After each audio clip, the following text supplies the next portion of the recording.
सनातन ग्रंथों में सबसे ज़्यादा प्रयोग में लिया जाने वाला शब्द, जिसे परमात्मा का साक्षात स्वरूप भी माना जाता है। देवी देवताओं के मंत्रों के आगे इस ओम का उच्चारण किया जाता है, जैसे कि ओम नमः शिवाय, ओम नमो भगवते वासुदेवाय। एक तरह से कह सकते हैं कि सनातन धर्म का दूसरा नाम या पर्यायवाची ये ओम शब्द भी है। लेकिन आखिरकार इस ओम शब्द का क्या मतलब है, ये किसे रिप्रेजेंट करता है? हमारे ऋषि मुनियों ने, हमारे विद्वानों ने इस ओम शब्द को ही परमात्मा के प्रतीक के रूप में क्यों चुना? ओम शब्द का वास्तविक अर्थ क्या है? इसके पीछे क्या वैज्ञानिकता है, क्या आध्यात्मिकता है? ऐसे प्रश्न अक्सर हमारे दिमाग में आए होंगे कि ओम शब्द का क्या अर्थ होता है, आखिरकार ये है क्या, ओम शब्द ही क्यों? तो चलिए जानते हैं इस वीडियो में और समझते हैं ओम शब्द का अर्थ और इसके पीछे के कारण, इसे चुनने के कारण। हेलो नमस्कार दोस्तों, स्वागत है आपका अभिज्ञान में। आखिरकार ओम है क्या?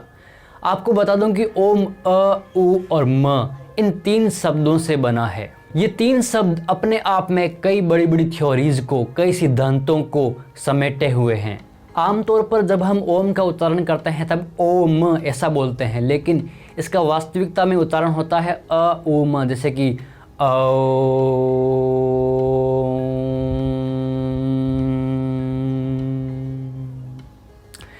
इसमें अ से शुरुआत होती है, अ में चलती है और म के अंदर ये इसका उच्चारण समाप्त हो जाता है, मौन के साथ में इसका उच्चारण समाप्त हो जाता है। जब हम ध्यान लगाते हैं, मेडिटेशन करते हैं, तब भी इस ओम शब्द का उच्चारण किया जाता है। ओम शब्द का प्रयोग हमारे उपनिषदों में भी काफ़ी देखने को मिलता है। गीता जी में भी हम ओम का प्रयोग देख सकते हैं। यानी कि लगभग सभी सनातन ग्रंथों में ओम शब्द का प्रयोग किया जाता है और हमारे ऋषि मुनियों ने, विद्वानों ने कुछ सोच समझ कर ही परमात्मा के प्रतीक के रूप में इस ओम शब्द को चुना था। दोस्तों, ये ओम शब्द सृष्टि के यानी ब्रह्मांड के निर्माण से भी जुड़ा हुआ है। कैसे जानते हैं? जब आप ओम का उच्चारण करते हैं तब सबसे पहले अ अक्षर आता है। अ अक्षर इस ब्रह्मांड की शुरुआत को, इसके प्रारंभ को यानी कि आदि काल को रिप्रेजेंट करता है।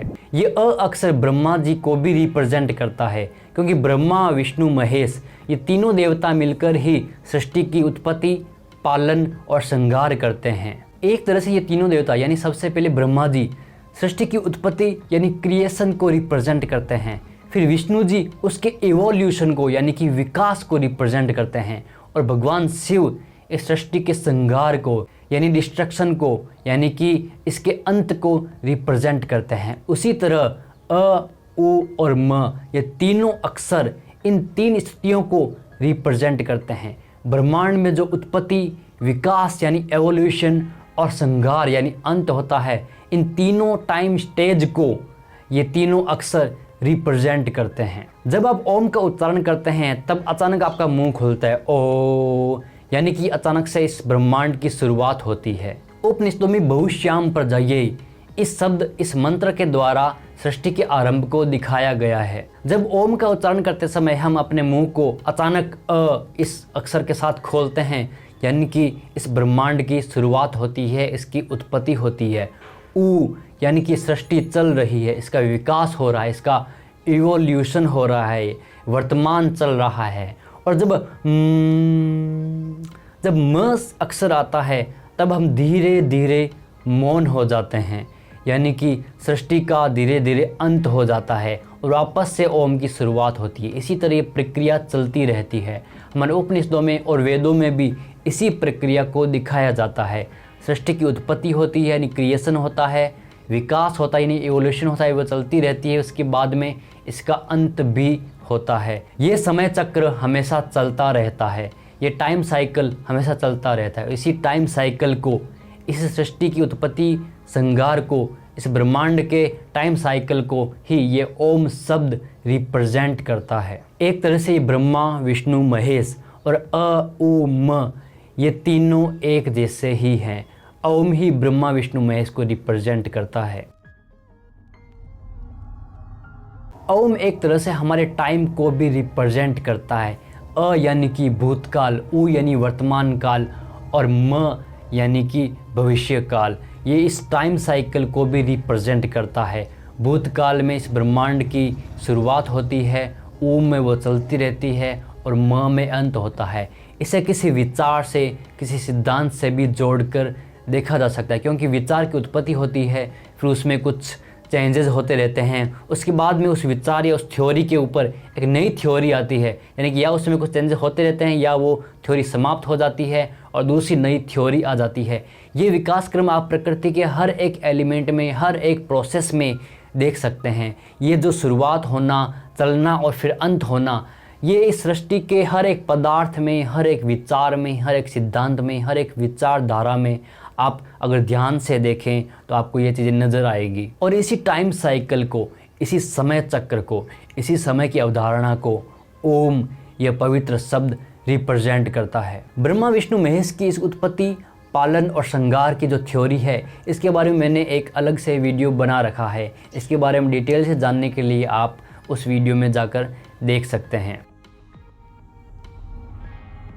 सनातन धर्म के उपनिषदों की एक आम थ्योरी आप लोगों को पता होगी कि सृष्टि को, इस ब्रह्मांड को माया माना जाता है और शंकराचार्य जी के अद्वैत सिद्धांत के अनुसार दूसरा कुछ भी नहीं है। ये पूरी सृष्टि, ये पूरा ब्रह्मांड उस परमात्मा का ही स्वरूप है। उसी परमात्मा ने अपने आप को इस सृष्टि के रूप में विस्तार दिया था। गीता में और दूसरे ग्रंथों में ध्यान लगाने की एक विधि बताई जाती है। यह एक सनातन धर्म में एक आम धारणा है, ये एक आम सिद्धांत है कि इस मन को, हमारे इंद्रियों को इस प्रकृति से ऊपर उठाना होता है, इस प्रकृति से थोड़ा अलग करना होता है। ये जो भोग विलास, ये जो माया आप देख रहे हैं, इससे थोड़ा सा अलग हटकर मोक्ष की तरफ हमें बढ़ना होता है। मोक्ष की थ्योरी सनातन धर्म में पाई जाती है। मोक्ष यानी कि उस परमात्मा में एकाकार हो जाना, उस परमात्मा के स्वरूप में समाहित हो जाना। उस मोक्ष को प्राप्त करने के लिए भी इस ओम शब्द में एक प्रोसेस दिखाई देती है। जब हम ओम का उच्चारण करते हैं तब शुरुआत अ से होती है, यानी कि अचानक हमारा मुंह खुलता है और फिर ये धीरे धीरे संकुचित होता जाता है, अ उ म, इस तरह से। और जब अंत में म शब्द का उच्चारण करते हैं तब हमारी ध्वनि धीरे धीरे कम होती जाती है और अंत में एक तरह से विलीन सी या कहीं गायब सी हो जाती है। बिल्कुल इसी तरह से हमें मोक्ष की प्राप्ति होगी या हम इस ज़िंदगी को जी सकते हैं। शुरुआत अ से हो रही है, यानी कि हमारे जन्म से कह सकते हैं हमारी शुरुआत हो रही है, लेकिन धीरे धीरे जब हम इस प्रकृति से अलग होते हैं, इन इंद्रियों को वश में करके इस प्रकृति से ऊपर उठते हैं, इस प्रकृति में जीते ज़रूर हैं लेकिन उस परमात्मा में अपना ध्यान रखते हैं, इन सब माहौल के अंदर जी ज़रूर रहे हैं लेकिन इनसे थोड़ा अलग हैं। ये जो भोग विलास हैं ये हमारे चिपट नहीं रहे, हम सबको अनुभव कर रहे हैं, देख रहे हैं, लेकिन उनमें लिप्त नहीं हो रहे। इस प्रकृति से निर्लिप्त होना, ये एक उपदेश गीता जी में श्री कृष्ण देते हैं। यानी कि निष्काम भाव से, इस प्रकृति में लिप्त ना होकर निर्लिप्त भाव से जब हम जीते हैं तब हमारे ऊपर सुखों दुखों का कोई प्रभाव नहीं पड़ता। तब हम एक परम आनंद की स्थिति में आ जाते हैं। इस प्रकृति के, इस जीवन के थपेड़ों से हम डरते नहीं हैं, विचलित नहीं होते हैं। हम अनुभव सब कुछ कर रहे हैं, इस प्रकृति के बीच में रह रहे हैं, लेकिन उसमें लिप्त नहीं होते, उसमें इतनी बुरी तरह से डूब नहीं जाते कि जब वो हमसे अलग होती है तब हमें दुख होता है। दुख का कारण बुद्ध भगवान ने भी इसी तरह का ही बताया है कि जब हमारी कामनाएं पूरी नहीं होती तब हमें दुख होता है। और गीता में कृष्ण कहते हैं कि हम इन कामनाओं से दूर हट जाएं, यानी निष्काम भाव से हर कर्म को करें, हर कर्म में फल की इच्छा ना करें, तभी हम इन दुखों से छुटकारा पा सकते हैं। हमारे ग्रंथों में मूल प्रश्नों पर बात की जाती है कि मनुष्य कैसे इन दुखों से छुटकारा पा सकता है। तो इस अ उ म इस शब्द में भी यही प्रोसेस, यही धारणा, यही थ्योरी दिखाई देती है। ओम, जब हम अंत में म में जाते हैं तब पूरी तरह से निर्लिप्त हो जाते हैं, इस प्रकृति से ऊपर उठ जाते हैं, उस परमात्मा के स्वरूप जैसे बन जाते हैं। एक तरह से हम एक परम आनंद की स्थिति में आ जाते हैं, परम शून्य की स्थिति में आ जाते हैं। तब हमारे ऊपर सुखों का, दुखों का कोई प्रभाव नहीं पड़ता। अगर हमें कुछ मिल रहा है तो भी ठीक है, अगर कुछ बिछुड़ रहा है तो भी ठीक है, हम अपने परम आनंद में हैं। ओम शब्द अपने आप में अनंतता यानी इन्फिनिटी को भी समाहित करता है। जब आप ओम इस शब्द का उच्चारण करते हैं तब अंत में आप देखिए कि म का उच्चारण अनंत काल तक हो रहा है। ओम।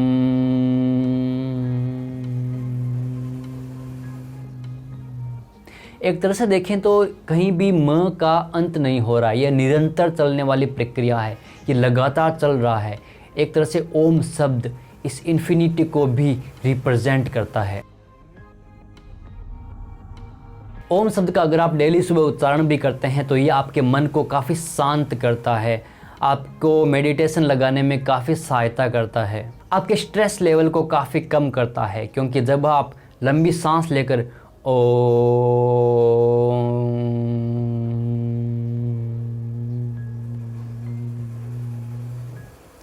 इस तरह से उच्चारण करते हैं तब आपका स्ट्रेस लेवल काफ़ी कम हो जाता है। माइंड में एक कामनेस, एक कूलनेस आपको फील होती है। आपके दिमाग में लगातार चलने वाले सारे विचार, सारे सुख दुख वगैरह, सारे जो भी कामनाएं वगैरह होती है वो बिल्कुल शांत हो जाती है म अक्षर के साथ में। सिर्फ ओम बोल देने से वो कामनेस, वो कूलनेस, वो लाभ आपको नहीं मिलेगा। आपको